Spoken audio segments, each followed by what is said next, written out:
You know what I'm saying? So you got to know the Bible for yourself. You got to know God for yourself. And then I begin to understand, okay, God's standards are not my standards. And then I realized that the commandments, which are his standards, when I obey them, it allows God to be God in my life. See, a lot of us are desiring God to do a thing in our lives, and we aren't doing what he has already told us. We haven't obeyed, I like that shirt, we haven't obeyed the first instruction. And now, God has brought me to a place to where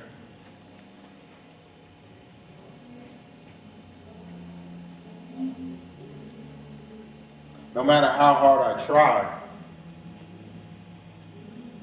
no matter how hard or how big my past seems, the power and the might of God is undeniable in my life. You see, I could tell you many things about where I am today, but I came in here and I prayed and I said, Lord, you know, I don't want to exalt what you're doing in my life. I want to exalt you. I want to exalt you, Father, because all of the things that are going on in my life, my personal life and business life, are of no comparison, are of no recourse. No, it doesn't matter in comparison to you. And I love, you know, that one song where you guys were singing, and one of the verses it went concerning there's nothing in my life that you cannot revive. You know, and there are certain people in here who feels that there are certain dead parts in their lives. Even though you're young, I know I experienced many dead parts in my life as a youth.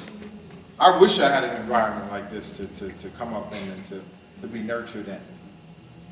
You guys don't understand. Some of you probably do. I believe some of you do. I pray that all of you do understand the wealth that you have right here in this environment. I'm telling you, if I had it, I don't think I would have went down some of the paths that I went down. But I will not let that hinder my future. And I love what the young lady said about her sins and her shortcomings. You see, God, he sees them. He acknowledges them. But you got to understand that what you go through on a daily basis is not really an indicator of God's love for you. The cross of Christ is his indicator. Every time that we go through something, every time that we deal with something that's difficult or that's hard for us to go through, we cry out to God, and we rightfully should. But that's no indicator to how much he loves you. The cross of Jesus Christ is an indicator as to how much he loves you. You know, and I know that a lot of you have parents that probably dropped you off. Some of them over there worshiping with eagle's wings, and it's a glorious thing. But you've got to know God for yourself. You've got to know him. You've got to read his word. You've got to understand what he says about your life. You see, as a child, it's very easy for us to wait hand and foot on our moms and dads and allow them to do all the work. But see, there's a part that you must play in that work. As parents and mothers and fathers, the Bible tells us to nurture a child. To nurture a child in the admonition of the Lord. But see, that's a two-way street. Because in order for a child to be nurtured, they must come into a position to be nurtured. Your heart must be willing to receive what God is trying to tell you, what God is saying to you. I really see many gifts and many abilities in the audience. I'm thankful that God has allowed me the opportunity to stand before you and be able to impart something into your life. If you don't take anything away from anything that I've said, know that the main thing is your relationship with God. You've got to know God for yourself. No one else can do that for you. And no matter how hard you try to change the man next to you, you be changed, and others will see the change in you and wonder how you did that. There are many influences as children growing up today. It's worse than when I was a kid. But God hasn't changed. The power of God hasn't changed.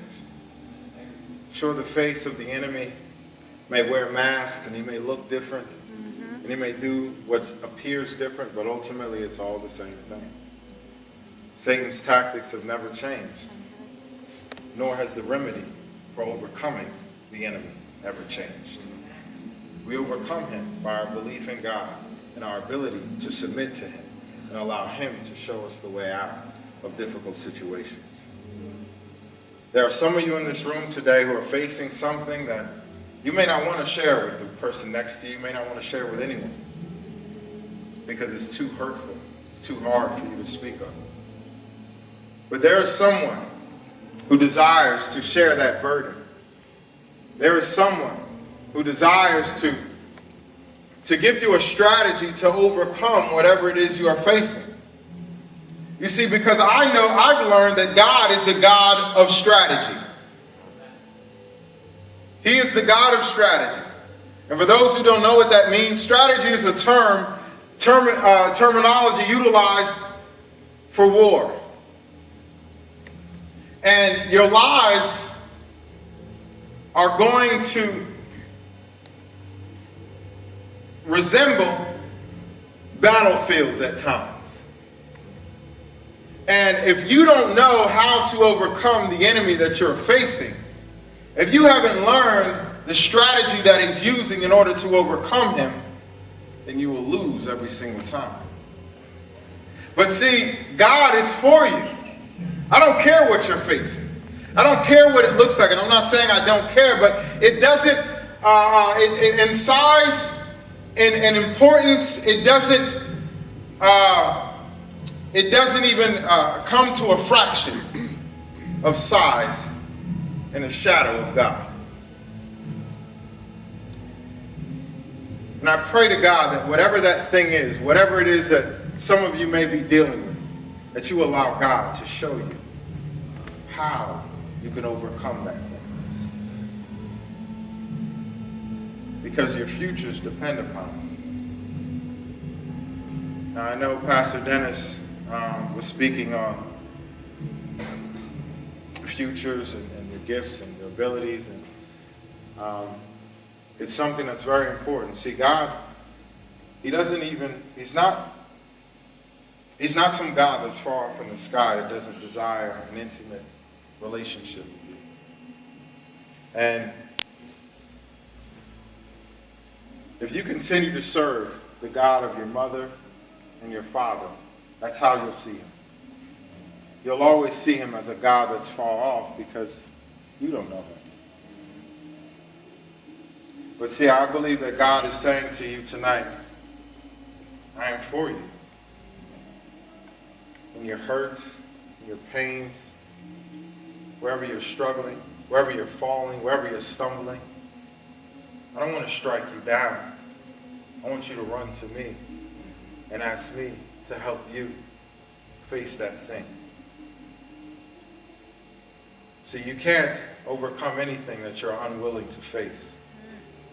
You're unwilling to face it, you can't overcome it. You can't defeat it. And I just pray that you guys really, that God would impart into you a spirit of the overcomer. Yes. A spirit of the overcomer. It's needed in our youth. It's needed in our generation. Yes. Because, and I say overcome and not endure for a very specific reason. Because our faith works two ways.